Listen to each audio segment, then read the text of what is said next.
Canada સિરીઝના episode 3માં તમારા બધાનું સ્વાગત છે. જો મિત્રો તમે અમારી ચેનલ પર નવા હોય અને તમે અમારા કેનેડા સિરીઝનો એપિસોડ 1 અને એપિસોડ 2 જો ના જોયો હોય તો મહેરબાની કરીને અમારી યુટ્યુબ ચેનલ પર જજો અને એપિસોડ 1 એટલે કે કેનેડા સિરીઝનો એપિસોડ 1 અને એપિસોડ 2 જરૂરથી જોજો. અને જો તમારી આસપાસ કોઈ પણ કેનેડામાં લાઈક સ્ટુડન્ટ વિઝા લઈને જવાનું હોય ને તો એ બધા વિડીયો એમની સાથે શેર કરજો, કારણ કે અમારી ચેનલ પર વિદેશની મોટી મોટી વાતોની જાણકારી આપવામાં નથી આવતી, પણ હા, વિદેશની નાની નાની ઉપયોગી વાતોની જાણકારી જરૂરથી આપવામાં આવે છે. ચાલો ત્યારે સમયને વેડફ્યા વગર મારા વાલા ભાના સાથે આજના વિડીયોની શરૂઆત કરીએ અને આપણા જીવનમાં દુનિયા વિશે કંઈક નવું જાણવાનો અને શીખવાનો પ્રયત્ન કરીએ. તો Pratham Patel, are you ready? Ready મામા. Let's start the video. તો પ્રથમ આપણે જ્યાંથી કહેવાય ને જે આપણો જે એપિસોડ 2 જ્યાંથી એન્ડ કર્યો હતો ને આપણે ત્યાંથી જ આપણે એપિસોડ 3 ની શરૂઆત કરીએ. તો આપણો છેલ્લો ક્વેશ્ચન એ હતો કે કેનેડામાં ઇન્ટરનેશનલ સ્ટુડન્ટનું, જે ઇન્ડિયાથી સ્ટુડન્ટો કેનેડામાં જાય છે, એમનો મંથલી એક્સપેન્સ કેટલો થાય છે? જેમ કે એમને ખાવાનો ખર્ચો, રહેવાનો ખર્ચો, મોબાઈલનો ખર્ચો અને ટ્રાવેલિંગનો ખર્ચો. ઓકે, ખર્ચાનું જોઈએ તો વેટ મને એવું લાગે છે આ ક્વેશ્ચન છે ને બહુ જ ઇમ્પોર્ટન્ટ છે, તો આ ક્વેશ્ચન આપણે લાસ્ટમાં લઈએ. પણ એ પહેલા મને જે લોકો મારા સોશિયલ મીડિયા પર મને જે સવાલ પૂછે છે ને, જે પેલા વિડીયો જે આપણે પહેલો એપિસોડ બનાવ્યો હતો અને બીજો એપિસોડ, એને મને ઘણા બધા પ્રશ્નો પૂછ્યો. તો એમાં એક છે ને એક વેધરને લઈને મને બધાએ તને પ્રશ્ન પૂછવાનું કીધું છે. બધા એવું કહેતા હતા કે ભાઈ કેનેડામાં છે ને એટલી બધી ઠંડી પડે છે ને કે લોકો છે ને 12 મહિના કે મોટા જેકેટો એમને પહેરીને ફરવા પડે છે. જ્યાં જોઈએ ત્યાં રસ્તા ઉપર મોટા પહાડો બરફના લાગેલા હોય છે. પણ અમે તો યાર અત્યારે મેં એમને કોઈ જવાબ આપ્યો નથી, કારણ કે અમે અત્યાર સુધી કેનેડા જોયું છે વિડીયોઝમાં, કાં તો અમને કોકે એની કહાની કીધી ભાઈ કેનેડામાં અત્યારે વેધર આવું છે, આટલો બરફ પડે છે. પણ તું આટલા વર્ષોથી 2 વર્ષથી કેનેડામાં રહે છે, તો જરા વેધરની અમને બધાને અપડેટ આપ, જેથી ફ્યુચરમાં જેટલા બી છોકરાઓ કેનેડા જવાના છે તો એ બધા એ વેધરથી પણ એ લોકો જરા પ્રિપેર રહે. તો પ્લીઝ જરા ડિટેલમાં માહિતી આપજે. ઓકે, વેધરની વાત કરીએ તો કેનેડામાં બહુ જ ઠંડી રહેતી હોય છે. ઓકે. અને હું પર્સનલી મેં ઇન્ડિયાથી જ ડિકેથલોન કરીને સ્ટોર્સ છે, જ્યાં નોટ ઓનલી ડિકેથલોન, બીજી બહુ બધા સ્ટોર્સ છે જ્યાં તમને માઇનસ ટેમ્પરેચરમાં ચાલતા જેકેટો મળી જતા હોય છે. તો અત્યારે કેટલું નોર્મલ ટેમ્પરેચર કેટલું હોય? તો ટેમ્પરેચરની વાત કરીએ તો અત્યારે હું જ્યાં રહું છું રજાઈના સસ્કેચવાન, તો રજાઈના સસ્કેચવાનમાં એકચ્યુઅલી -20 -25 ડિગ્રી ઠંડી રહેતી હોય છે. But ya not only that, after some days just due to, તમને બી ખબર હશે ગમે ત્યારે વિન્ડી હોય, સ્ટ્રોમ્સ હોય, રાઈટ? સો જ્યારે સ્ટ્રોમ્સ હોય ને તો સર્ટન ટાઈમ પર ઇટ ગોઝ અબાઉટ લાઈક કોઈક વાર -30 બી જતું રહે, 40 બી જઈ શકે છે. અને નોટ ઓનલી રજાઈના, બીજા એવા ઘણા પ્રોવિન્સીસ છે અને જ્યાં સિટીઝ છે જ્યાં -50-55 તક બી ટેમ્પરેચર જતું રહેતું હોય. ઓકે. તો યુકેમાં કેવું છે ખબર? માઇનસ જેવું વેધર જાય ને, લાઈક 4-5 જાય ને એટલે સ્નો પડે પાક્કો. તો તમારે -25 જાય તો રોજ સ્નો પડે? ના, નોટ નેસેસરી કે ઠંડી છે તો સ્નો ખરો જ. ઓકે. Not that necessary. અને યા નોટ એવું બી નેસેસરી કે સ્નો પડે એટલે ઠંડી હશે જ એટલી વધારે પડતી, એવું નથી હોતું. સો ડિપેન્ડ્સ. સમટાઈમ્સ મારે ત્યાં કેટલી વાર એવું થતું હોય છે કે -3-4 ડિગ્રી છે, સ્ટીલ સ્નો સ્ટાર્ટ થઈ ગયો છે. ઓકે. અને સ્નો નું તો કેવું હોય છે, એટલે વરસાદ જેવો એટલું સ્પીડમાં ના પડતો હોય, પણ ધીરે ધીરે પડે, but it tax a long bit time.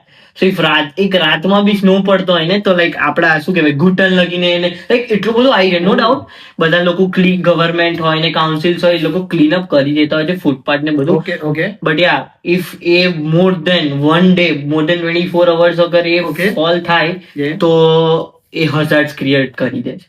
Okay. પણ એટલે તો આ વાત સાચી છે કે કેનેડામાં વેધર બહુ ખતરનાક છે, સ્નોના ડુંગરો બનેલા હોય છે અને 12 માસ તમારે જેકેટો પહેરવા પડે છે. યા એ કરવું જ પડતું હોય છે. અને યા ધેટ્સ કરેક્ટ કે બહુ એક્સ્ટ્રીમ ટેમ્પરેચર હોય છે કેનેડામાં. તો મિત્રો, તમે જેને મને ઇન્સ્ટાગ્રામ પર ડીએમ કર્યો તો વિડીયોને જોઈને કે ભાઈ કેનેડામાં વેધર કેવું હોય, તમારા બનારને પૂછજો, તો મને આશા છે કે તમને આ વેધરને લગતો જવાબ તો મળી જ ગયો.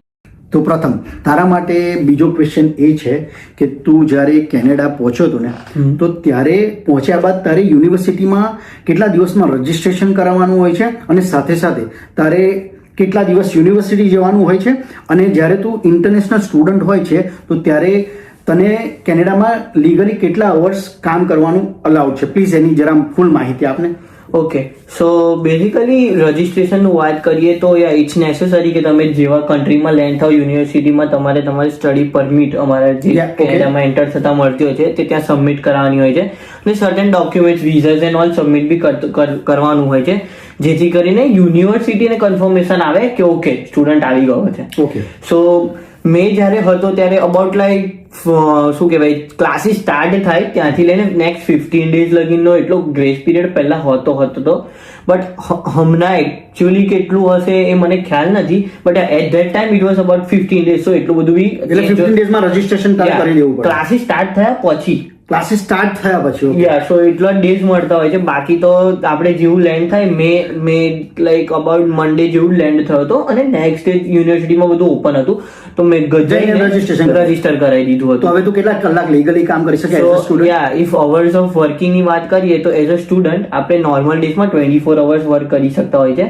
બટ જ્યારે વેકેશન હોય જેમ કે કોઈક વાર વચ્ચે અમારે સ્પ્રિંગ ને સમર હોય ત્યારે it's like vacation period so એમાં 40 hours કામ થતું હોય છે. 40 hours okay. Sometimes exam week માં જ્યારે એક વીક ની બી સ્ટડી વેકેશન આપતા હોય છે નો ડાઉટ સ્ટડી માટે આપતા હોય છે but yeah in that vacation Full time કરી શકો તમે. 40 hours થઈ શકે છે. ઓકે તો યુકે માં કેવું છે કે તમે નોર્મલી 20 hours હોય છે અને જ્યારે હોલિડેઝ હોય ત્યારે તમે ફૂલ ટાઈમ કરી શકો છો એઝ અ સ્ટુડન્ટની વાત છે. અને અહીંયા જ છે ને તને એક બીજો એક ક્વેશ્ચન નાખી દો જેમ કે યુકે માં તમારે કોઈ પણ જગ્યાએ કામ ચાલુ કરવું હોય ને તો અહીંયા તમારે NI નંબર લેવો પડે કે એટલે national insurance number Okay, yeah. જેનાથી તમે કોઈ બી જગ્યાએ લીગલ કામ કરી શકો તો તમારે ત્યાં કોઈ એવો કાર્ડ કે નંબર લેવો પડે છે?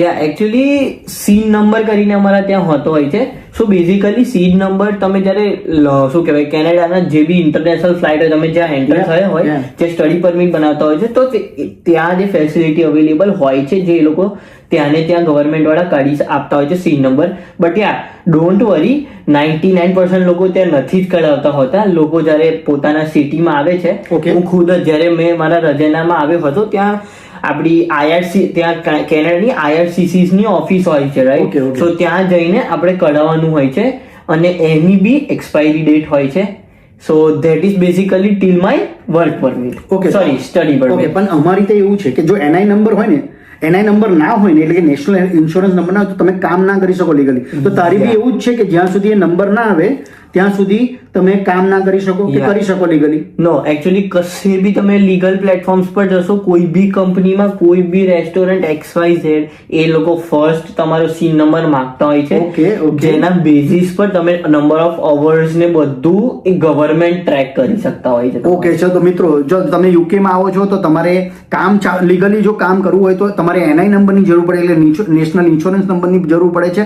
એવી જ રીતે કેનેડામાં જો તમારે લીગલી એઝ અ સ્ટુડન્ટ હોય કે ગમે તેવા પર ફૂલ ટાઈમ વિઝા હોય તમારી પાસે પણ તમારે જો કોઈ બી જગ્યાએ લીગલ કામ કરવું હોય તો સીન નંબરની જરૂર હોય છે. સીન નંબરની જરૂર પડે છે. તો પ્રથમ મારો નેક્સ્ટ ક્વેશ્ચન એ છે કે કેનેડામાં કોઈ સ્ટુડન્ટ એટલે કે ઇન્ડિયાથી કોઈ સ્ટુડન્ટ ગયું હોય તો એનું ઇઝીલી બેંક એકાઉન્ટ ખુલી જાય છે અને બેંક એકાઉન્ટ ખોલાવવા માટે એમને ઓનલાઈન એપ્લિકેશન આપવી પડે છે કે બેંકમાં રૂબરૂ જવું પડે છે? અને એક નેક્સ્ટ બીજો ક્વેશ્ચન તારી મેં એડ એ કરી દઉં કે તમારે બેંક ત્યાં કેટલાના અંતરે હોય છે કે તમે વોકિંગ ડિસ્ટન્સ પર હોય કે બસ પકડીને અડધો કલાકમાં પહોંચો? પ્લીઝ એની જરા ડિટેલમાં માહિતી આપજે ને.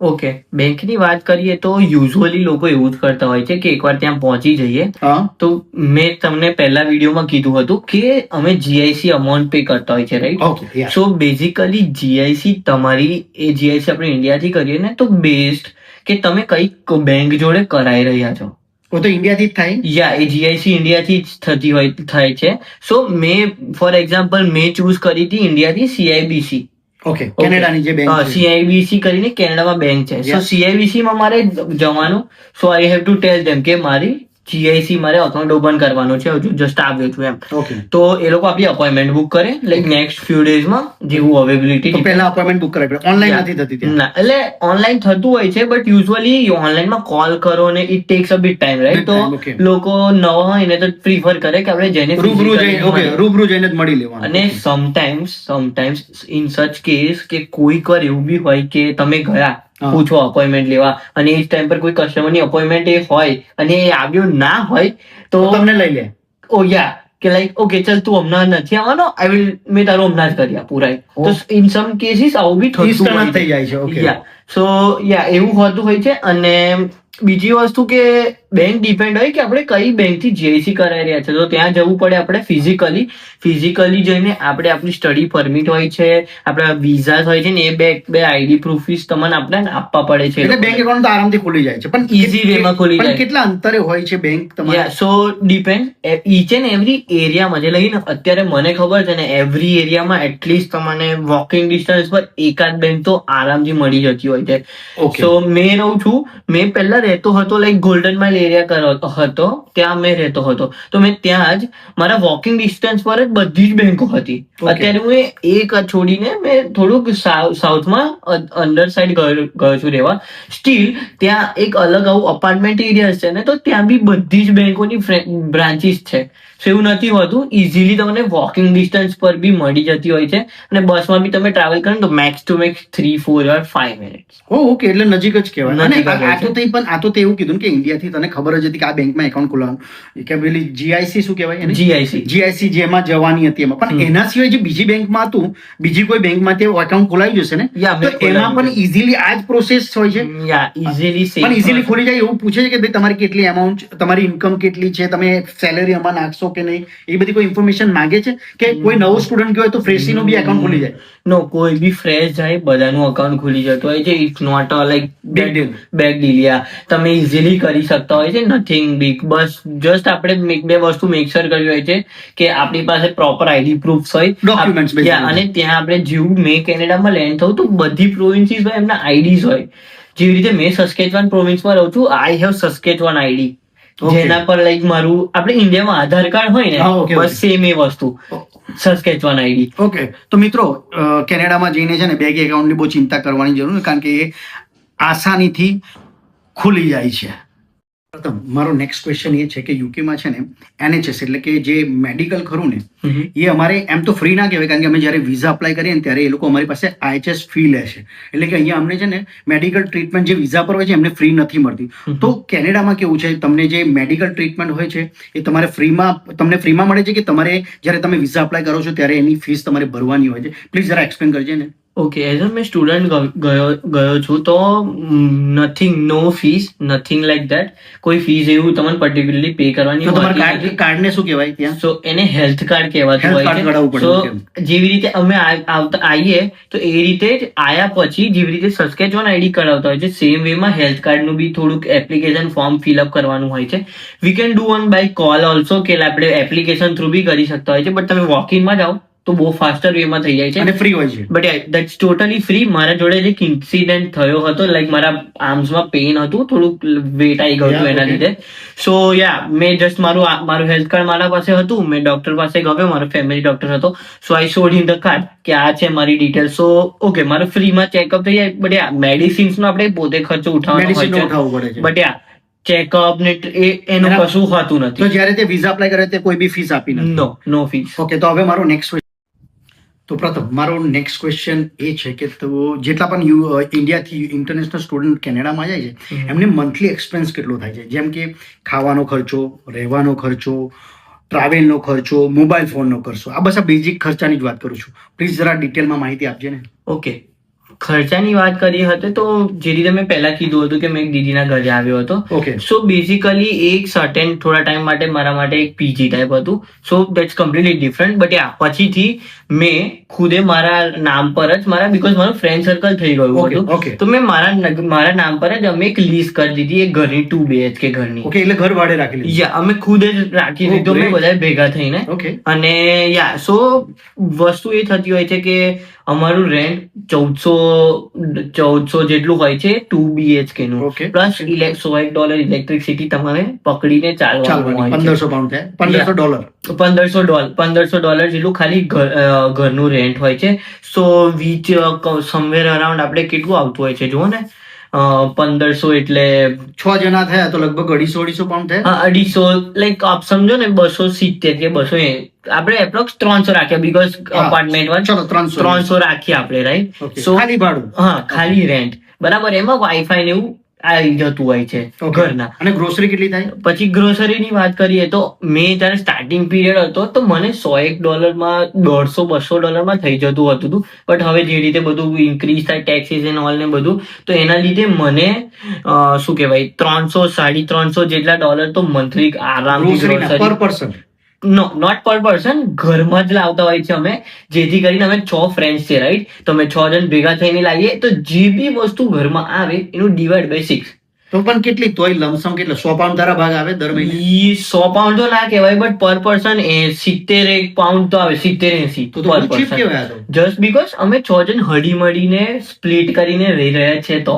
But ya, if you are living alone તો તમારો ખર્ચો ગ્રોસરીનો વધી શકે છે, આઈ એમ શ્યોર. મારા ખ્યાલથી પીજીમાં $500-600 થતા હશે. યા, પીજીમાં 600-650 જેટલા થઈ જતા હોય છે, બીકોઝ ખાવાનું તમારે ગ્રોસરી લેવાની નહીં. Of course, yeah. જેના ત્યાં રહી રહ્યા છે એ તમને ફૂડ પ્રોવાઈડ કરી રહ્યો છે. Okay So, yeah. ઓકે સમજી ગયો. તો અને નેક્સ્ટ મારો ક્વેશ્ચન છે કે ત્યાં ટ્રાવેલિંગ નો કેટલો ખર્ચો થાય? ટ્રાવેલિંગ નો એક્સપેન્સિવ જોઈએ તો અત્યારે હું જ્યાં રહી રહ્યો છું રજાઈનામાં ટ્રાન્ઝિટ સિસ્ટમ જે જોઈએ તો એની બેઝિક ફેર્સ ફોર એડલ્ટ, બસ કે ટ્રેન? ત્યાં અમારા રજાઈનામાં ઓનલી બસીસ છે, ત્યાં ટ્રેન છે જ એટલે અમારા નહીં. જેવું નથી આટલી 2 મિનિટના અંતરે અંડરગ્રાઉન્ડ? ના, જસ્ટ બીકોઝ એક નાની સિટી છે, રાઈટ? નાનું ટાઉન જેવું છે રજાઈના, એટલે Okay. એટલું ધેટ બિગ નથી કે તમારે ટ્રેનની બી જરૂર પડે ટ્રાવેલ ઓકે કરવા. ઓકે. સો યા, બસ પાસીસ હોય છે જે એમ જોવા જઈએ ને નોર્મલ વિઝિટર્સ કે નોર્મલ પર્સન માટે તો એ લોકોને $80 જેટલું પર મંથમાં પડતું હોય છે. Bus pass? Bus pass per month $80. But જ્યારે અમારા સ્ટુડન્ટ્સને યુનિવર્સિટી શું કહેવાય ડાયરેક્ટલી અમારી સિસ્ટમ થ્રુ જ અમને એક કોડ આપતા હોય છે, રિઝર્વેશન કોડ, જેનાથી અમે રિડીમ કરીએ.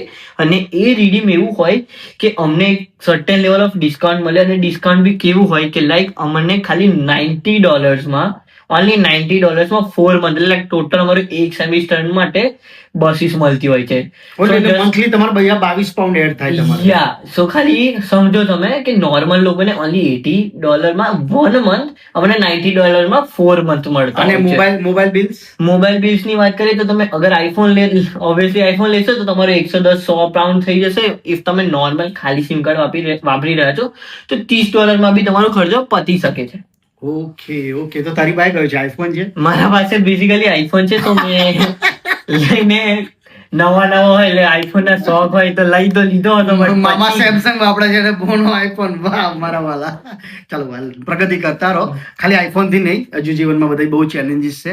હવે મિત્રો, જો મને મારા ભાણાએ કીધું ને એ રીતે મને એવું લાગે છે કે ત્યાં લમસમ સ્ટુડન્ટનો ખર્ચો એનો તો લગભગ $400-500 મહિનો પતી જાય છે. પણ કદાચ જો બીજા લોકો પીજીમાં રહેતા હોય એ છોકરાઓને કદાચ મારા ખ્યાલથી $600-700 મંથલી ખર્ચો થઈ શકે છે, મને એવું લાગે છે. તો મિત્રો, અમે આ વિડીયોમાં કેનેડાની જે અમારી સિરીઝ હતી એમાં ઘણા બધા ટોપિક કવર કર્યા છે અને આ બધા એના રિયલ એક્સપિરિયન્સ છે. એને જેટલી બી એની પાસે માહિતી હતી, એના અનુભવ હતા, એ બધા જ આ વિડીયોમાં શેર કર્યા છે. તો મિત્રો, જો તમે અમારો અત્યાર સુધી પહેલો વિડીયો ના જોયો હોય, બીજો વિડીયો ના જોયો હોય તો મહેરબાની કરીને પહેલો અને બીજો, એટલે પહેલો એપિસોડ જોઈ આવજો, બીજો એપિસોડ પણ જોઈને આ ત્રીજો એપિસોડ પણ જોવાનું ભૂલતા નહીં. કારણ કે અમે આ બધા જ વિડીયોમાં, અમે 3 વિડીયોમાં કેનેડામાં જે ઇન્ટરનેશનલ સ્ટુડન્ટ જાય છે ઇન્ડિયાથી, એ લોકોને ગ્રાઉન્ડ લેવલ પર જે પણ ચેલેન્જીસ ફેસ કરવી પડે છે અને જે બી બધા એક્સપેન્સીસ હોય છે, નાની વસ્તુ એ બધી જ અમે એક્સપ્લેન કરી છે. તો મિત્રો, અમને આશા છે અમારો આજનો વિડીયો તમને ઘણો ઉપયોગી સાબિત થયો હશે. અને જો તમારા ફ્યુચરમાં કોઈ પણ ફ્રેન્ડ્સ ફેમિલીમાંથી કોઈ કેનેડા જવાનું હોય તો અમારા જેટલા બી એપિસોડ છે કેનેડા સિરીઝના, એ એમની સાથે એ વિડીયો શેર કરજો. ચાલો તાર હવે આપણે વિદેશની જાણકારીવાળા વિડીયોમાં ફરીથી, એટલે કે જલ્દીથી મળીશું. એપિસોડ 4 માં જલ્દીથી મળીશું. ત્યાં સુધી